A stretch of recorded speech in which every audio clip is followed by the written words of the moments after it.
Hello, beautiful beings. So I I took my acrylics off because my nails were so bad, but I just now added just a very light layer of acrylic to them, and I won't be using my other file, my professional one, very much at all. I'll just barely use it to smooth out the top, but I just need to keep it away from my nail beds. I feel like that's really the main thing that hurts the nail beds with acrylic nails. So, self-acceptance. I've reached a new level of self-acceptance in myself than I ever thought possible. Well, that's presence power. Such huge bulks of thought activity are dropping away because recently realizing that I am indeed on the autism spectrum, it has made everything make sense. Everything. I don't feel broken anymore. I don't feel like I have to work so hard every day to try to be different. Wow, self-acceptance. There's a fine line there, isn't there? Because we can be like, well, this is just how I am. Yeah, to use that as an excuse to not grow, to not do the introspective work. As I was talking to, I got to hold a very brief satsang with somebody that I met yesterday, and she does introspective work in her sleep. She gave me an example. I was just like, wow, I really like talking to you. That's what I was thinking, and it just went it was just so easy and so flowing right away. Yeah, it's wonderful. I'm meeting more and more of my soul tribe members, they're saying. So that self-acceptance. Ancients, can you please put these thoughts in order?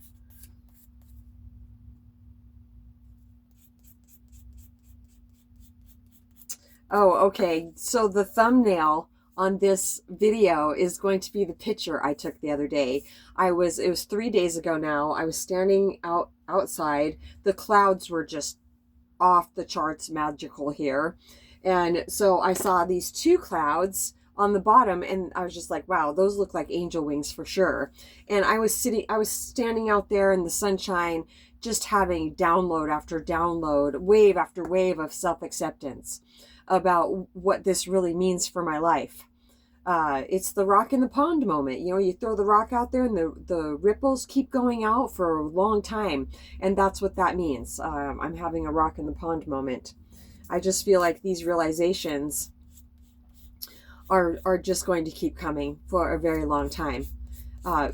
Just yesterday I was talking to somebody and I started stammering a little bit, and right away I saw it. I saw how I wanted to apologize for myself for just being me. But I know I skipped right over it. I saw the thoughts and then they were gone. And wow, yeah, it's been quite tear inducing. And that's another thing. That's another reason that I cry so easily. Oh my gosh. On and on it goes. And also the people that I have been telling, I'm not going around telling everybody, but the ones that I felt compelled to tell, they have said that they feel like they may be on the spectrum also, which made perfect sense to me. So I'm watching the clouds, and there's a big one above the ones that look like wings. And I was just getting pictures of the very bottom of that cloud.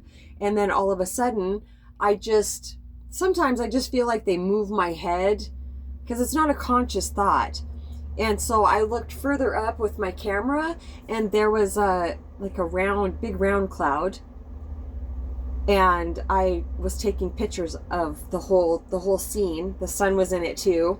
And all of a sudden, I took a picture and I realized that cloud was turning into something. And within moments, it was a hand.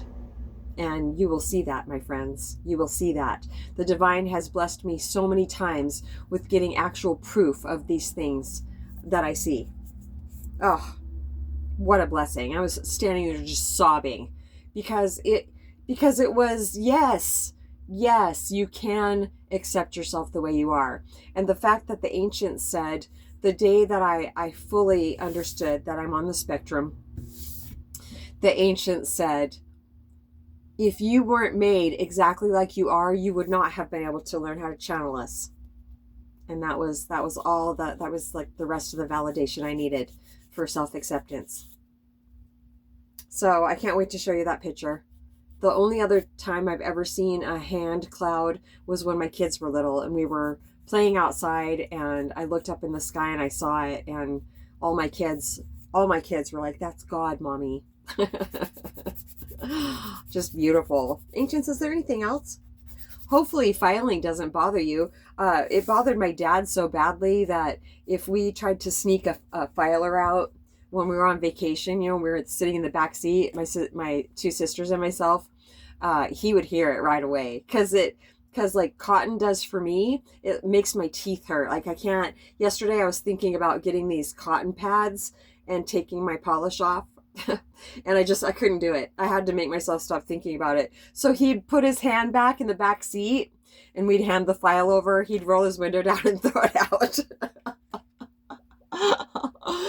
Or else we'd say, "Can we paint our nails back here?" And no, are you kidding me? It would have fumed up the whole car. I didn't understand that back then. I always liked the smell of nail polish, but I've always liked the smell of gasoline too. Especially when I was pregnant. I loved the smell of gasoline. So I made sure that I didn't, smell it. I made sure and kept my face away from, when I was pumping gas, and I would get just enough of a smell. My gosh, that's so strange when you're pregnant. The different cravings, huh? Okay, so is there anything else? I've recently let go of one, not like I'm never talking to you again. I just needed to stop playing my part in that relationship. And I did. I stopped playing my part. I said, let's just leave this alone. And yeah, for a few days I had the when I set a new loving boundary for myself, when I do a new behavior, it can feel incredibly awkward. It can definitely kick up the thought activity, and the thoughts are like, because it feels uncomfortable, and I'm feeling maybe a bit doubtful of if I should have done that, because we're conditioned to love everybody. Well, that's not possible. I love everybody because I know, there's a couple reasons. Because I know that we are all one. We are all, this is the divine is living all of these separate lives. And we are all that. So that's why I love everybody. But feeling like I love everybody only comes from a place of overflow. When I'm fully present, when I don't feel any resistance, no mental activity around that person, I feel like I can freely love them. That doesn't mean that I can be in their life though. I don't have to have that feeling, they're saying. Oh, right. Okay, sure. That feeling of love is a personal construct. So it's not really necessary to have that feeling of what we think love feels like to be successful, to be, living our purpose on the planet, helping humanity. So it's beautiful because I let it go. I let it rest. I'm learning so well not to react from any emotions at all, whether they're really, really good or uncomfortable or whatever. Just let it settle and see what happens. And I haven't regretted it once since the thought dust settled around that. It has changed just so much. And we can be playing a role, and not even realize it. But it's okay. We're waking up to all of that. And then the other person, I didn't officially, verbally let go, but I sure have energetically. And she hasn't been messaging me. No, nothing. And that's fine. That's totally fine. I don't need to take it personally. I did at first. But they're saying that's a paradox, though, because I don't need to be offended by her lack of ability to be my friend. It's basically one-sided. And that's fine. That's what I'm here for on planet Earth, is to hold satsang with people that are in need. And this person was in need for a really long time, and more than likely will be again. But when I'm holding satsang with somebody for so many years, it feels like we're developing a friendship, a very close bond. But then all of a sudden, and it may seem like a blame game, but I'm observing all of this that as it's unfolding and happening. So I'm watching this person. She comes to a fork in the road. She has a choice to make. Go this way or this way. Or just keep going straight, which would mean don't veer this way or this way. And all of a sudden, she stopped calling me, and she was messaging me all the time, and we were talking almost on a daily basis for a really long time at times. And then we'd go maybe a week or something, maybe 2 at the max, but that was when she was getting really stressed out and not reaching out. And over the years, oh my gosh, she has gotten so much better at reaching out. It's very hard to reach out sometimes when we're stressed out about something. Well, we're in our minds, and so the mind is saying, oh, you got this, you don't bug her, oh, that's not that important, whatever. The mental commentary is just brutal when we're stuck, when we feel like we're trapped up in our head. So I watched this person making a decision, and she fully 100% has wanted to know what is coming through to her from the ancients and about this situation also. And when I channeled through for her what was coming through about this situation, she messaged me back and she said, best voice clip ever. I still have it. I still have all of that. Like, if she completely forgot about that, I'd be like, yeah, you said this was the best voice clip ever. And it was the best voice clip ever. However, she made a choice going against the information that came through for her. This is guidance. It's not like what we think that she should do. No, this is such a higher perspective. When the information is coming through for anybody, I don't know what's going to be said. I have no idea. I know as it's coming through. And wow, it was just incredibly beautiful what came through, because it was, well, it's basically enabling somebody that's not voluntarily getting better. It's about codependency and all that, and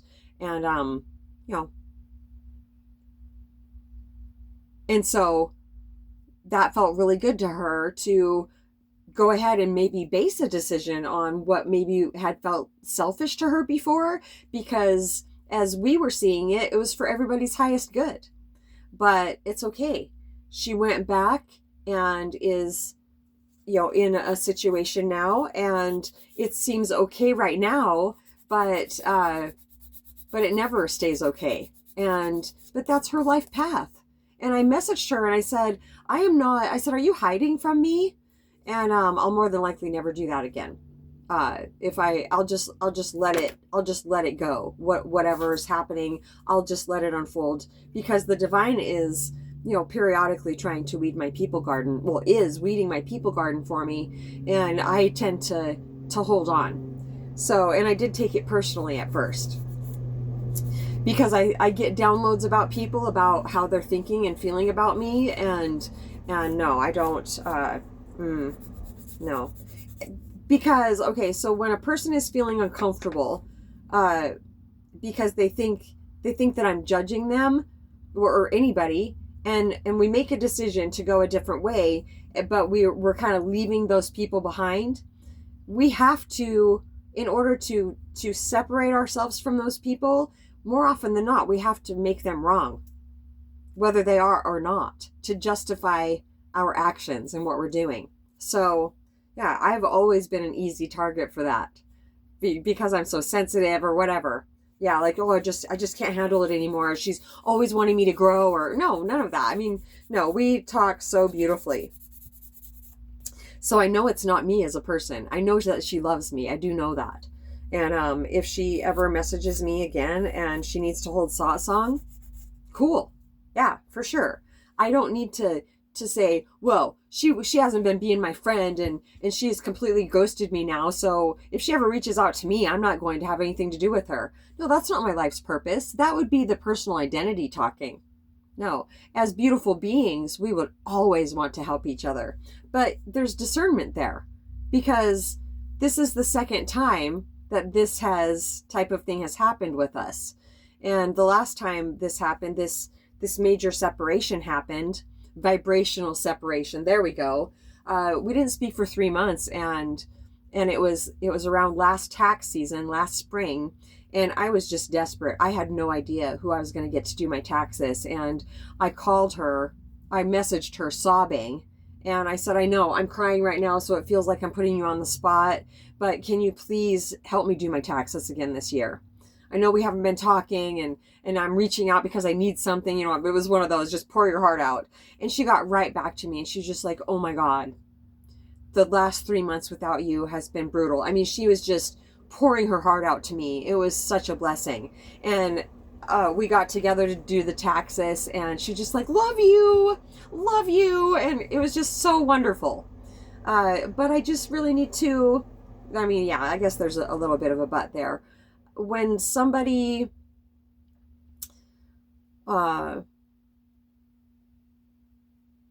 it wasn't just as simple as just kind of leaving each other's lives for a while. There was more said last year to feel like, whoa, wait a second. She was already in like a super bad mood or something, and she like gritted her teeth and said something to me. We were on the phone, and I said, and my stomach hurt all of a sudden.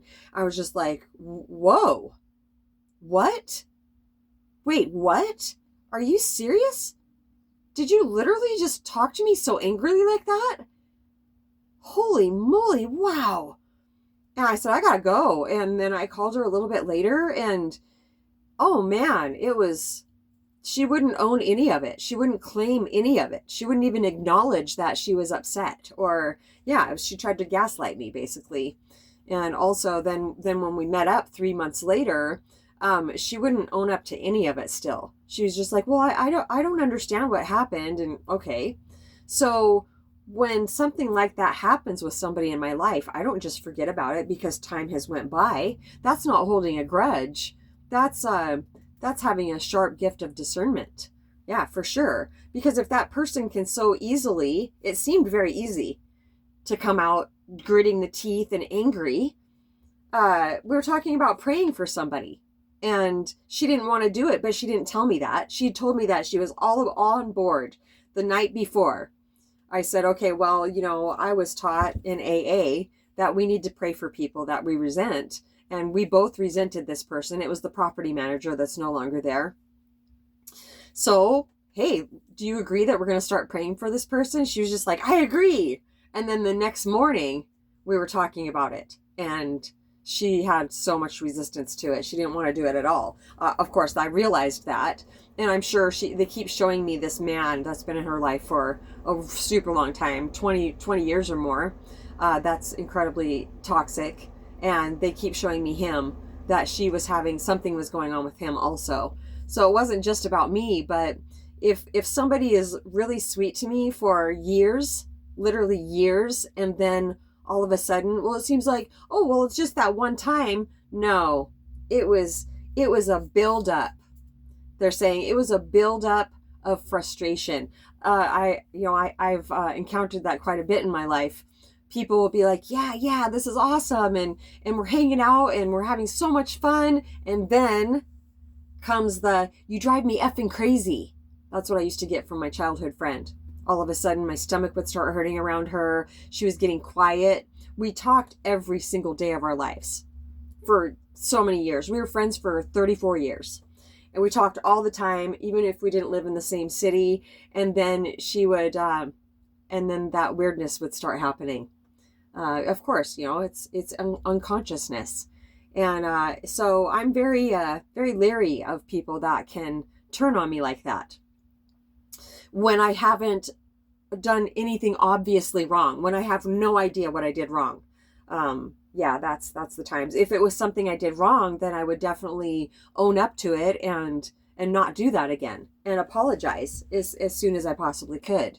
I know I sounds like I'm making myself out to be like perfect or something, but I'm not. I'm just incredibly aware of things, and I've learned a lot over the years. And so I put that to use. I have a lot of tools.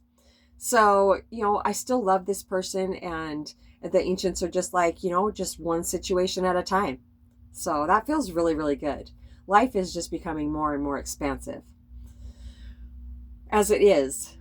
Yeah, I'm getting to experience that more and more. So, is that it for now, ancients? To thine own self be true is what is that? Is it, are those cliches? To thine own self be true is a saying for a reason.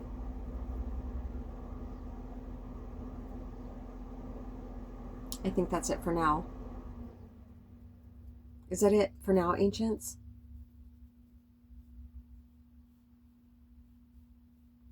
If you feel stuck in your life somewhere and you're just going round and round and round, we would love to see if we could help you with that. Yeah, see what comes through. A couple days ago, I met this beautiful being, and um, I said, I hold satsang, and she said, what's that? And it's so interesting how different descriptions of satsang come through to different people. And for her, it's a deep heart-to-heart conversation that gets right to the taproot of where a person is stuck. I said it because information comes through for that person from the ancients. And she was just like, wow, yeah. And we stood there and held satsang for a few minutes, and it was just beautiful. I gave her one of my cards, and hopefully I'll get to talk to her. I'm really, really good at letting people go now.